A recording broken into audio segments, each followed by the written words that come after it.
Hey everyone, so if you want some help with improving that hump in your spine, or if you want to prevent that, this video is for you. We're going to go over what exercises to do and what you can do to help prevent that Dowager's hump or that anterior spinal shift from happening.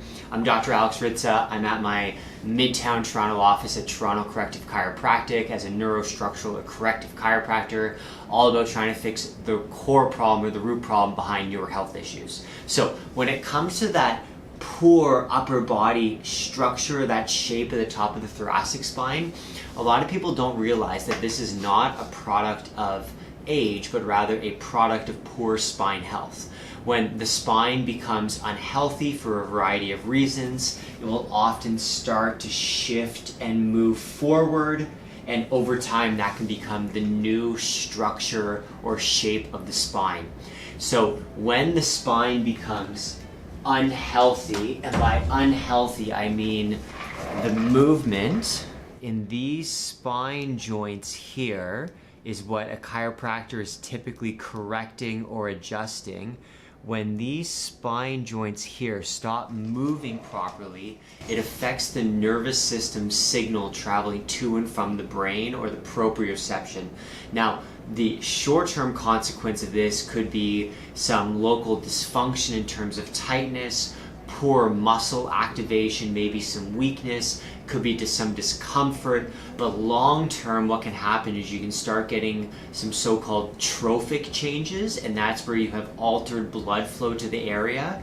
So often in our office when we start to see people with a hump at the top of their spine, usually we'll also see not just a change in the shape of the spine, but also these trophic changes, meaning a deposition of soft tissue or fat in the area. Sometimes you see more hair growth, sometimes you see some discoloration in the skin, and this is an indication of like long-term spinal health changes. And when we start to see these trophic changes, we know that to improve the health of this part of the spine, it's going to take sometimes an exponentially longer period. So the prevention and the treatment or correction for this is to get those spine joints moving properly again and restore normal health and normal movement to the area. So one of the best things that you can do on a regular basis is making sure that, other than that typical head forward hunched on my phone, on my computer posture, where the spine joints are always being flexed forward, we want to make sure that we're spending some time getting the spine moving backwards and using these postural muscles of the spine to get the spine joints to not always be moving forward, but to be moving into extension. So the upper thoracic extension drill that I give people most is we're trying to arch this part of the spine here. I should say this part of the spine here, we're trying to push it forward. So that's typically at around the mid-sternum. So we're not trying to arch the back, we're trying to arch the upper back. And what I will do to have people do this, I will have them interlock their fingers behind their head, trying to make a hammock, and the head is just, and the neck is just being supported nicely by the fingers. They're not doing any pulling or any pushing, and we're trying to push the breastbone forward and trying to wrap our spine around an imaginary point or teeter-totter right here. And this will help to get your brain better at turning on these postural muscles, and slowly over time make sure that the spine is more and more capable of bending backwards into extension, bringing blood flow into the area, improving proprioception and strength, allowing the spine to sit more stacked up and more upright. You will also get some of this motion with a cat-camel, but sometimes people with a cat-camel will compensate or cheat.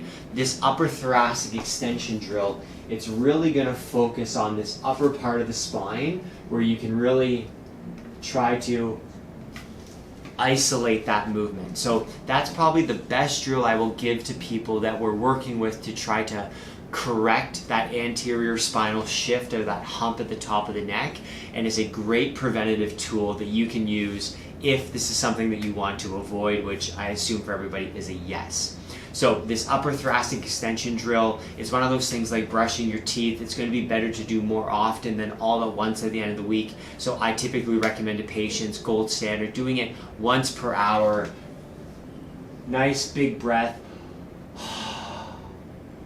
2 or 3 second hold, doing it the next hour after that. If you do want to make it into a workout, that's where you could do a few sets of 10 once per day, or many times or once every other day, but then you have to do more repetitions to get that same desired effect. Another exercise that you all can do to help with that upper thoracic extension that should improve your spine health and maybe help to prevent or manage that hump is a seated reach back. Now I often will show the reach back in a prone or on your stomach position, but an easy thing that you can do at the office is it's seated, where we're going to put a hand on the ground, another hand on the outside of our foot, and work on twisting towards the ceiling. When I'm doing this exercise, it's really important that if we want to isolate the thoracic and the upper thoracic spine, that we keep the buttock planted so that we try to minimize any contribution from the low back. When you're doing it, you should feel that your shoulder blade on the inside in the middle part of the spine is what's leading, and that you're not leading with your neck or leading with your shoulder. We want it to feel like this part is leading the charge in terms of moving that spine, which will help to isolate those spine muscles and joints. This will be for lower in the spine than where you're seeing or experiencing that hump or that discomfort, but is often going to be an important part of the spine to address as well in the cases that we see in the office.